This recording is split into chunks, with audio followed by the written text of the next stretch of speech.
Hi friends, welcome to Emmy vlogs. இன்றைக்கி என்ன recipe பார்த்திங்கன்னா மட்டன் பிரியாணி தான் செய்ய போகிறோம். வீட்டிலையே அரிசி உடையாமல் உதிரி உதிரியாக தம் போட்டு எப்படி மட்டன் பிரியாணி செய்யலான்னு பார்க்கலாம் வாங்க. மட்டன் பிரியாணிக்கு முக்கியமாக தேவையான பொருட்கள் என்னென்னு பார்த்துடலாம். 1 கிலோ அளவுக்கு தேவையான வெங்காயம், தக்காளி, பச்சை மிளகாய், இஞ்சி பூண்டு விழுது அரைச்சது, பிரியாணிக்கு தேவையான ஸ்பைசஸ், தேவையான அளவு புதினா, கொத்தமல்லி, வேக வச்ச மட்டன் கறி. ஸ்டவ் ஆன் பண்ணிவிட்டு 1 கிலோ அளவுள்ள பாத்திரத்தை வச்சுக்கலாம். 1 கிலோ மட்டன் பிரியாணிக்கு தேவையான அளவு ஆயில் சேர்த்துக்கலாம். ஆயில் கூடவே நம்ம ஏற்கனவே எடுத்து வச்சுருக்க ஸ்பைசஸ்லாம் ஆட் பண்ணிக்கலாம். ஸ்பைசஸ்லாம் நல்லா வதங்கிடுச்சு. நம்ம ஆனியன் சேர்த்துக்கலாம்.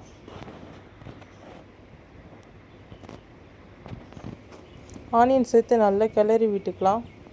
ஆனியன் நல்லா பாதி அளவு வதங்கிடுச்சு. இஞ்சி பூண்டு விழுதியும் சேர்த்து நல்லா வதக்கிக்கலாம்.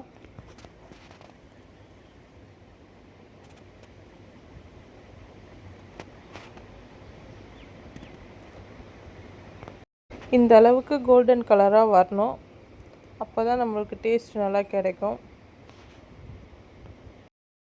ஆனியன் நல்லா கலராக வந்துடுச்சு. இப்போ நம்ம தக்காளி, பச்சை மிளகாய், புதினா, கொத்தமல்லி, 1 கப் தயிர் நம்ம சேர்த்து நல்லா வதக்கிக்கலாம்.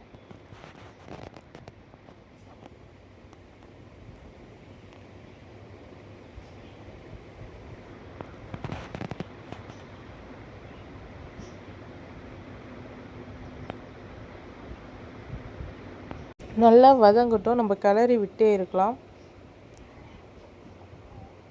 தக்காளி நல்லா வதங்கிடுச்சு. அது கூடவே பிரியாணி மசாலா, தனி மிளகாய்த்தூள், மஞ்சத்தூள் சேர்த்துக்கலாம். வேக வச்ச மட்டன் கறியும் நம்ம சேர்த்து நல்லா கிளறி விட்டுக்கலாம்.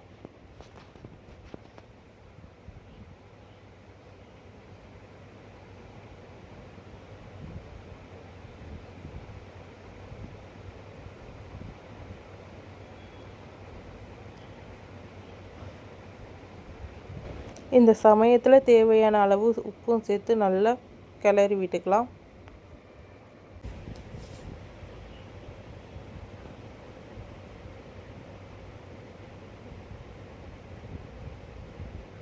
உப்பு, மிளகாய்த்தூள், மட்டன் கறி எல்லாமே சேர்த்து நல்லா வதக்கியாச்சு. இப்போ 1 கிலோ பாஸ்மதி அரிசிக்கு தேவையான அளவு தண்ணி சேர்த்துக்கலாம். அதாவது ஏற்கனவே நான் வேக வச்ச மட்டன் கறியோட தண்ணியும் இதில் சேர்த்துருக்கேன். இது கரெக்டான அளவு. உப்பு அளவு, மிளகாய்த்தூள் அளவு எல்லாம் செக் பண்ணிவிட்டு நல்லா கிளறி விட்டு தண்ணி கொதிக்கிற வரையும் நம்ம வெயிட் பண்ணலாம்.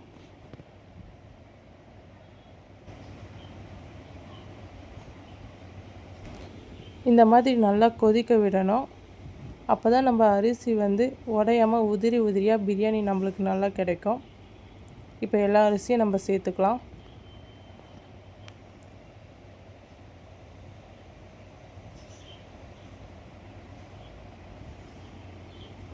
பாஸ்மதி அரிசி எல்லாமே சேர்த்தாச்சு. நல்லா கலந்து விட்டு வேக விடலாம்.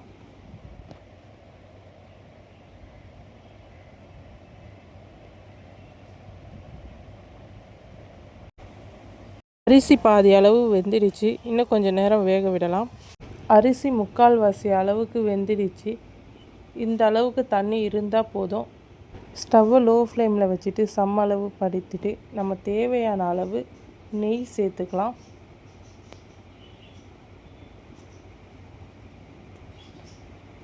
ஒரு பெரிய தட்டு போட்டு மூடிட்டு ஒரு கனமான பொருளை மேலே வச்சுக்கலாம். ஒரு 20 நிமிஷம் கரெக்டாக தம் போட்டு வச்சுக்கலாம் லோ ஃப்ளேம்லேயே.